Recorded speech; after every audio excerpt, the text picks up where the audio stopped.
Hello and welcome back to another horror story.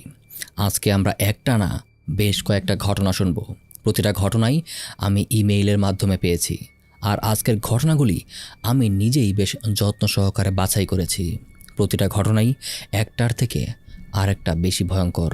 তাহলে চলুন বেশি দেরি না করে আমাদের আজকের ভৌতিক অভিজ্ঞতার জার্নিটা শুরু করা যাক। শুরু করছি আমাদের প্রথম ঘটনা। আমাদের প্রথম ঘটনাটি পাঠিয়েছে একজন মেয়ে। সে তার নাম পরিচয় কোনো কিছু প্রকাশ করতে চাচ্ছে না, তাই আপাতত আমি তার নাম নিতে পারছি না। ঘটনাটা শুরু হয় 2021 সালে। তখন সে সবেমাত্র ক্লাস 8-এ পড়ে। বুঝতেই পারছেন, তার মানে সে খুব বয়স্ক মানুষ এমন না। তারা বর্তমানে যে জায়গায় থাকে সেই জায়গাটা আগে একটা শ্মশান ছিল, তবে এখন আর সেখানে শ্মশান নেই। পরবর্তীতে জায়গাটা একটা বাজারের সাথে মিশে যায়, আর বর্তমানে এখানে শ্মশানের কোনো অস্তিত্ব খুঁজে পাওয়া যায় না। বলতে পারেন এখন বর্তমানে জায়গাটা একদম স্বাভাবিক। ঘটনা বলতে গেলে সবার আগে বলতে হবে মেয়েটার দাদার কথা। তার দাদা ছিল খুবই পরহেজগার একজন মানুষ। তিনি ছিলেন কোরআনের হাফেজ, 5 ওয়াক্ত নামাজ পড়তেন, এমনকি কখনও তাহাজ্জুদের নামাজও বাদ দিতেন না। দুর্ভাগ্যবশত 2019 সালের আগেই তার দাদা মারা যায়। তার দাদা মারা যাওয়ার আগ পর্যন্ত তাদের পরিবারে কোনো সমস্যা ছিল না। সামাজিক অর্থনৈতিক কোনো প্রকার সমস্যায় কখনো তাদের পরিবারে আসেনি। প্রতিটা পরিবারে কিছু না কিছু দেখবেন যে পারিবারিক সমস্যা থাকে, কিন্তু যতদিন তার দাদা জীবিত ছিল ততদিন পর্যন্ত সেগুলো কখনো তাদের পরিবারে আসেনি। যেদিন থেকেই তাদের দাদা মারা যায় তারপর থেকেই একটার পর একটা সমস্যা লেগেই আছে। তাদের পরিবারের অনেকেই মনে করে হয়তো তাদের দাদার উপর একটা রহমত ছিল, আর দাদার রহমতের কারণেই পরিবারে কোনো সমস্যা হতো না। আর এখন যেহেতু দাদা নেই, তাই এই সমস্যাগুলি হচ্ছে। যাই হোক, মূল সমস্যা এটা ছিল না। আসল সমস্যা কিছুদিন পর থেকেই শুরু হয়। একদিন মেয়েটা তার বান্ধবীর বাসা থেকে ফেরার সময় হঠাৎ একটা গরম বাতাসের ঝটকা ফিল করে। বাতাস আমাদের কখনো গরম লাগে না, বাতাস আমাদের সবসময় স্বাভাবিকভাবে ঠান্ডাই লাগে, কিন্তু কোনো কোনো ক্ষেত্রে বাতাস আসলে গরম লাগলেও এতটা গরম লাগে না, যেটা আমাদের যে সহ্যের সীমা পার হয়ে যায়। মেয়েটার বর্ণনা অনুযায়ী সেই বাতাসটা অস্বাভাবিক রকমের গরম ছিল। যাই হোক, তখনও তার তেমন কিছু হয়নি। সমস্যাটা শুরু হয় সেই দিন রাত থেকে। সেদিন রাতেই তার প্রচণ্ড পরিমাণে জ্বর আসে। সেই জ্বর কোনোভাবেই ভালো হচ্ছিল না। এক এক করে তাকে বেশ কয়েকটা ডাক্তার দেখানো হয়, নানা রকম টেস্টও করানো হয়, কিন্তু কোনোভাবেই কোনো সমাধান খুঁজে পাওয়া যাচ্ছিল না। সমাধান তো দূরের কথা, ডাক্তাররা আসলে মেয়ের কোনো রোগই খুঁজে পাচ্ছিল না। টেস্টে আসছিল যে সব কিছুই নর্মাল। ডাক্তাররা নিজেরাও কনফিউজড হয়ে যায় যে সব কিছুই তো নর্মাল, তাহলে মেয়েটা অসুস্থ কেন? এসব দেখে মেয়েটার মা একটু আন্দাজ করতে পারে যে হয়তো এখানে অন্য কোনো কাহিনী আছে। যেহেতু ডাক্তাররা কোনো সমস্যা ধরতে পারছে না, তার মানে হয়তো ব্যাপারটা মেডিকেল না, ব্যাপারটা হয়তো প্যারানর্মাল কিছু একটা। তাই সে একজন হুজুরকে বাড়িতে ডেকে আনে। হুজুর কোরআনের আয়াত পরে বেশ কিছু পানি পড়া, তেল পড়া, এমন টাইপের কিছু জিনিস দেয়। আর দেখতে দেখতেই কয়েকদিনের মাঝে মেয়েটা সুস্থ হয়ে যায়। কিন্তু সমস্যাটা এইখানে শেষ হয় না, বরং আসল সমস্যাটা শুরু হয় এর পর থেকেই। এর কয়েকদিন পরেই মেয়েটার মা স্বপ্নে দেখে অদ্ভুত চেহারার একটা মানুষ এসে তাকে বলছে, তোমার মেয়ের উপর জিনের নজর পড়েছে, কিন্তু জিনটা তোমাদের ঘরে ঢুকতে পারবে না। তোমার শ্বশুর এই ঘরটাকে মৃত্যুর আগে বেঁধে রেখে গেছে, তাই তোমার মেয়েকে একা ঘরের বাইরে যেতে দিও না। যতক্ষণ তোমার মেয়ে ঘরের ভেতর থাকবে ততক্ষণই সে নিরাপদ থাকবে। ঘরের বাইরে যাওয়া মাত্রই সেই জিন তোমার মেয়ের ক্ষতি করার চেষ্টা করবে। তো কয়েকদিন সত্যি সত্যি তার মেয়েকে একদম সে ঘরের বাইরে বের হতে দেয় নাই। এভাবেই বেশ কয়েকদিন চলে যায়। তারপর আবার একদিন সে স্বপ্নে দেখে আগের মতোই সেই একই ব্যক্তি তাকে স্বপ্নে এসে বলতেছে, শোনো, তোমার ঘর এখন নিরাপদ না। তোমার মেয়েকে নদী পার করে 7 দিনের জন্য অন্য কোথাও রেখে আসো। আর জিনের জন্য তোমরা নদীর পাড়ে, স্পেসিফিক্যালি ঘাটে 1 কেজি মিষ্টি, 3টা ছাগল আর 2টা মোরগ রেখে আসো। আর তাহলেই সেই জিনটা চলে যাবে, আর সে তোমার মেয়ের কোনো ক্ষতি করবে না। তখন তার মা বাড়ির সবাইকেই স্বপ্নের কথা জানায়। এখন মেয়েটা ছিল পরিবারের অনেক আদরের মেয়ে, তার জন্য এতটুকু করাতে পরিবারের কেউই আপত্তি জানায় না। সবাই বেশ তড়িঘড়ি করেই এটার ব্যবস্থা করে ফেলে।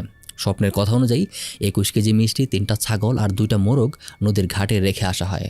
আর মেয়েটাকে নদী পার করে 7 দিনের জন্য তার এক আত্মীয়ের বাড়িতে রেখে আসা হয়।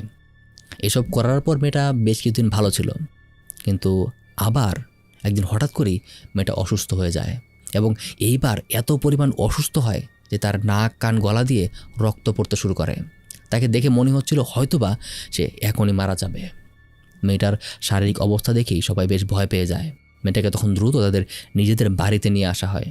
সেদিন রাতে মেয়েটার মা আবারও স্বপ্নে দেখে যে সেই আগের ব্যক্তি এসে তাকে বলতেছে, তোমার মেয়েকে কেউ কালো জাদু করার চেষ্টা করতেছে, আর যেসব জিন দিয়ে কালো জাদু করতেছে তাদের সাথে কোনোভাবেই আমরা পারবো না। তোমার মেয়েকে দ্রুত কোনো বিজ্ঞ আলেমের কাছে নিয়ে যাও। আর অবাক করার মতো বিষয় হলো, এই একই স্বপ্ন শুধুমাত্র মেয়েটার মা দেখেনি, এবার বাড়ির অন্য লোকেরাও সেদিন রাত্রে ঠিক একই স্বপ্ন দেখে। মানে তখন তারা বুঝে উঠতে পারছিল না যে এখন কি করা যায়, তারা এখন কোন আলেমের কাছে যাবে।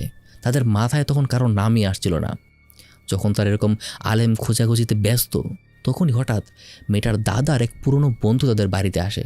তাকে কেউ খবর দেয়নি, কেউ তাকে কিছু বলেওনি, সে সম্পূর্ণ নিজে থেকেই তাদের বাড়িতে আসে। এসে সে বলে, কয়েকদিন ধরেই তার মনে হচ্ছে যে এই বাড়িতে হয়তো কোনো সমস্যা হচ্ছে, তাই সে নিজে থেকে বাড়িতে দেখতে এসেছে যে কোনো সমস্যা আছে কিনা। এটা শুনে বাড়ির সবাই বেশ অবাক হয়ে যায়। তখন তাকে বাড়ির সব সমস্যার কথা সুন্দর মতো গুছিয়ে সবাই খুলে বলে। সব কিছু শুনে তিনি মেয়েটাকে নিয়ে আসেন, আর আসন পেতে বসে মেয়েটার চোখ বন্ধ করে নানা রকম সূরা পড়তে শুরু করে। কিছুক্ষণ পর চোখ খুলে তিনি যা বলেন এটা শুনে বাড়ির সবাই একদম অবাক হয়ে যায়। তিনি বলেন যে তোমাদের মেয়েকে কেউ প্রেমের প্রস্তাব দিয়েছিল, কিন্তু তোমার মেয়ে সেটা রিজেক্ট করে দিয়েছে। আর তার উপর প্রতিশোধ নেওয়ার জন্যই মেয়েটার চুল নখ এগুলো কোনোভাবে সংগ্রহ করে ছেলেটা কারোর সাহায্য নিয়ে তার উপর কালো জাদু করতেছে আর তাকে নিজের বশে আনতে চাইছে। এই কাজের জন্য সে নানা রকম খারাপ আর শক্তিশালী জিন ব্যবহার করছে, কিন্তু সে এমন জিন ব্যবহার করছে সেগুলো ছাড়ানোর ক্ষমতা আমার নেই। তবে আমার পরিচিত এক হুজুর আছে, তার কাছে নিয়ে গেলে হয়তো বা কোনো সমাধান পেলেও পেতে পারো। তার কথা মতো মেয়েটার পরিবার সেই দিনই এই হুজুরের কথা মতো তার পরিচিত হুজুরের কাছে যায়। হুজুরের কাছে যাওয়া মাত্রই হুজুর তাদেরকে দেখি বলে ওঠে, আরে তোমরা চলে এসেছো। অর্থাৎ তিনি এমন ছিল যে আগে থেকেই জানতেন যে তারা আসবে। মেয়েটাকে দেখেই হুজুর বলে ওঠে, ওকে গোসল করিয়ে পাক পবিত্র করে আমার সামনে নিয়ে আসো, কারণ তার শরীরে এখন জিন হাজির করতে হবে। হুজুরের কথা মতো মেয়েটাকে ভালো মতো গোসল করিয়ে আর পবিত্র একদম নতুন ফ্রেশ কাপড় পরিয়ে হুজুরের সামনে এনে বসানো হয়। তারপর হুজুর মেয়েটার মাথায় হাত রেখে নানা রকম সূরা আর কি যেন পড়তে শুরু করে। একটু পরে দেখা যায় মেয়েটা কেমন জানি কাঁপতে শুরু করেছে। কাঁপতে কাঁপতে হঠাৎ সে চিৎকার দিয়ে ওঠে। তার গলার ভয়েসটাও সম্পূর্ণ ছেলে মানুষের মতো হয়ে যায়। সে চিৎকার করে বলতে শুরু করে, না আমি কোনোভাবেই ওকে ছাড়বো না, আমি ওকে ছাড়তে পারবো না, তোর যা মন চায় কর, কিন্তু মেয়েটা আমার বসে থাকবে, নয়তো মেয়েটা মরে যাবে। এইভাবে বেশ কিছুক্ষণ হুজুর জিনটার সাথে কথা বলে, কিন্তু কোনোভাবেই সে জিনটাকে হুজুর বসে আনতে পারছিল না। তারপর হুজুর তার রিচুয়াল বন্ধ করে দিয়ে সবাইকে বলে, আপনাদের মেয়ের মাথার চুল নখ এগুলো দিয়ে একটা তাবিজ বানানো হয়েছে, আর তাবিজটা একটা শিং মাছের গলায় সুতো দিয়ে বেঁধে তাকে পানিতে কোথাও ছেড়ে দেওয়া হয়েছে। যতক্ষণ পর্যন্ত ওই শিং মাছের গলা থেকে তাবিজটা না সরানো হবে ততক্ষণ আপনাদের মেয়েকে সুস্থ করা যাবে না। তারপর হুজুর নিজেই তার নিজের কিছু পালা জিন দিয়ে সেই তাবিজটা খোঁজার চেষ্টা করে। জিনেরা নাকি তাকে জানায় যে একটা পরিত্যক্ত কুয়োর মাঝে সেই শিং মাছটাকে পাওয়া যাবে, কিন্তু তারা সেই মাছটাকে তুলতে পারবে না, এটাকে তাদের নিজেদেরই তুলতে হবে। তারপর হুজুর সেই মেয়ের পরিবারকে নিয়ে সত্যি একটা পরিত্যক্ত কুয়োর কাছে যায়, আর তারপর সেই কুয়োর পানি সবটা উঠিয়ে সেখানে সত্যি একটা শিং মাছ পাওয়া যায়, যেটাতে একটা লাল সুতো দিয়ে সেই শিং মাছের বডিতে একটা ছোট্ট পাতলা তাবিজ পেঁচানো ছিল। হুজুর তার সূরা পড়তে পড়তে খুব সাবধানতার সাথে শিং মাছের শরীর থেকে তাবিজটা খুলে আনে। তারপর মেয়েটা কয়েকদিনের মাঝেই একদম স্বাভাবিকভাবেই সুস্থ হয়ে যায়। তবে সবচেয়ে আশ্চর্যজনক ব্যাপার কি জানেন, মেয়েটার গলায় নাকি একটা কালো দাগ হয়ে গেছিল। সেই তাবিজটা মাছের শরীর থেকে খোলার রীতিমতো 10 মিনিটের মাঝেই মেয়েটার গলার কালো দাগটা কিভাবে যেন হাওয়ায় মিলিয়ে যায়। আলহামদুলিল্লাহ, এখন সে বেশ ভালো আছে। এরপর থেকে তার আর কোনো সমস্যা হয়নি, কিন্তু তবুও মাঝে মাঝে মনে হয় হয়তোবা তার আশেপাশে এখনও কেউ আছে। তবে এটাই তেমন কোনো সিরিয়াস সমস্যা না, সে তেমন কোনো আহামরি সমস্যা আর কখনোই ফেস করেনি। তো এই ছিল আজকের প্রথম ঘটনা। আপুটাকে অসংখ্য ধন্যবাদ ঘটনাটা আমাদের সাথে শেয়ার করার জন্য। সে যেহেতু তার নাম প্রকাশ করতে চাইছে না, তাই আমি তার নাম বলতে পারছি না। এবার চলুন আমাদের দ্বিতীয় ঘটনাটা শুরু করা যাক।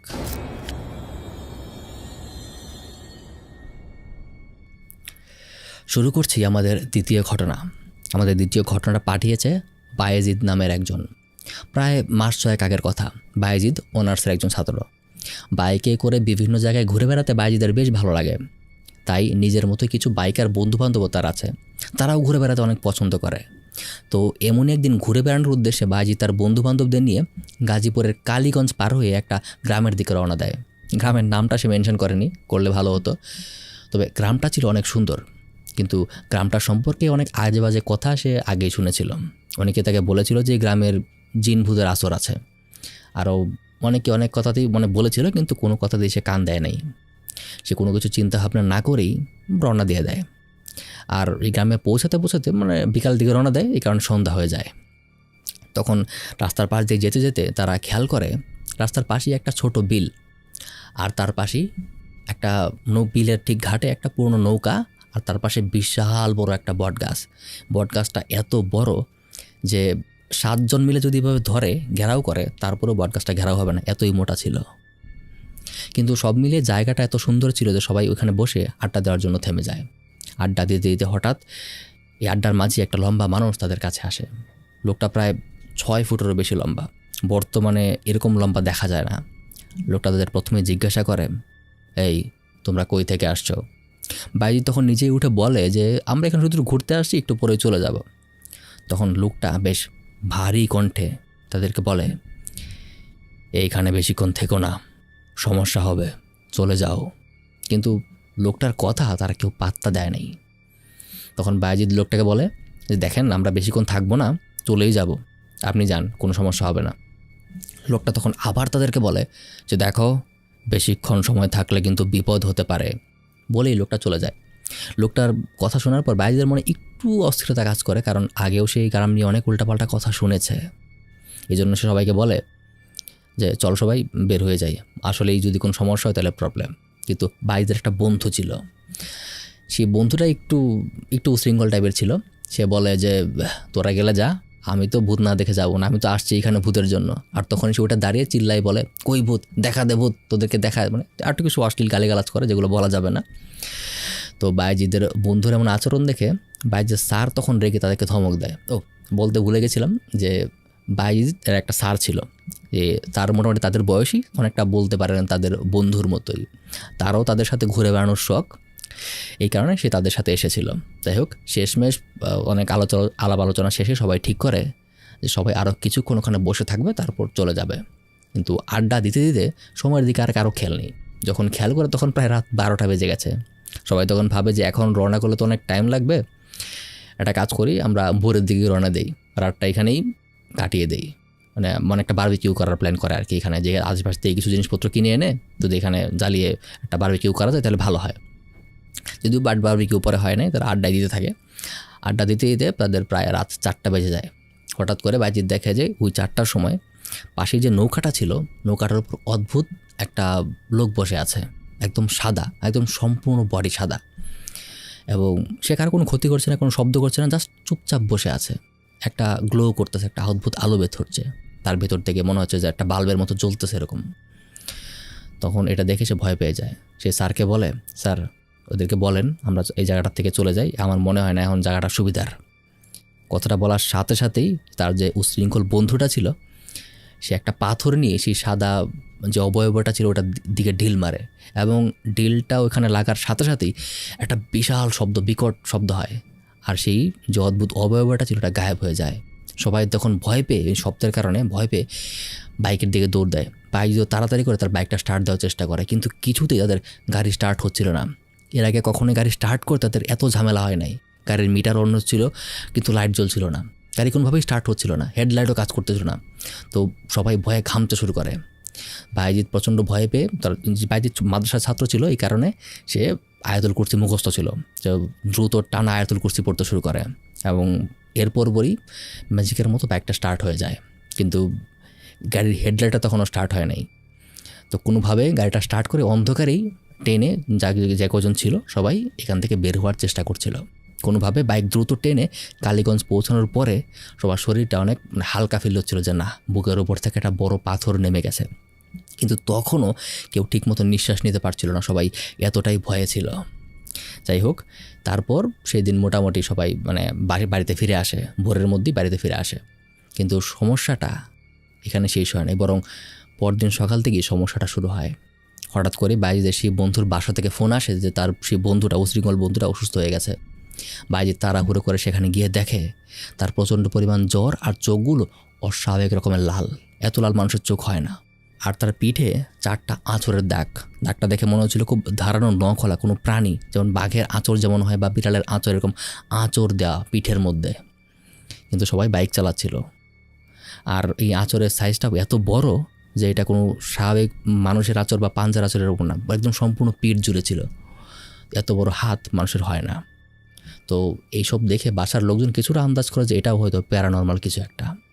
তারা মনে করে এখন ডাক্তার ডাকলে শুধু সময় নষ্ট হবে, তাই তারা একটা হুজুরকে ডাকে।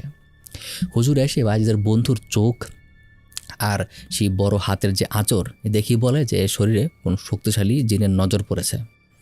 তো এরপর হুজুর অনেকক্ষণ চেষ্টা করে বাইজিদের বন্ধুকে সোজা করে বসিয়ে মাথায় হাত রেখে একটা গ্লাস পানি নিয়ে অনেকক্ষণ দোয়া দূরত পরে তারপর সেই পানিটা তাকে খাওয়ায়।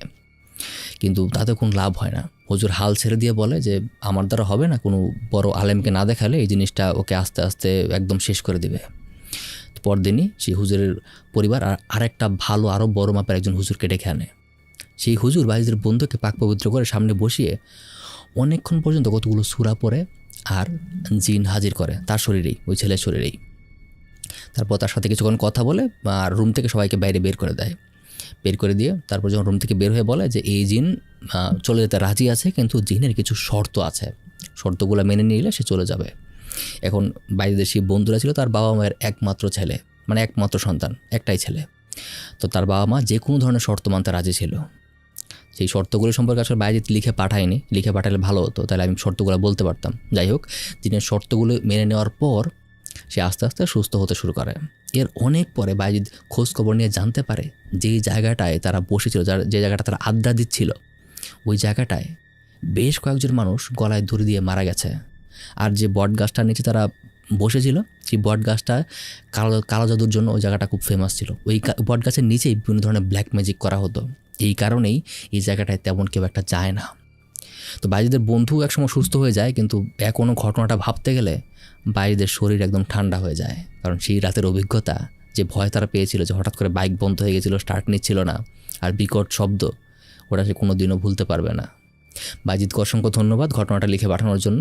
তবে আর একটু বিস্তারিতভাবে লিখে পাঠালে হয়তো বা ভালো হতো, তাহলে আরও গুছিয়ে বলতে পারতাম। যাই হোক, যদি আপনার এমন কোনো ঘটনা থেকে থাকে আর আপনি ঘটনা সবার সাথে শেয়ার করতে চান, তাহলে ডেসক্রিপশানে দেওয়া ইমেইলে মেনশন করা ফরম্যাটে ঘটনাটা লিখে পাঠাতে পারেন। দেখা হবে আবার সামনের কোনো ভিডিওতে আপনারই কোনো পাঠানো ঘটনা নিয়ে।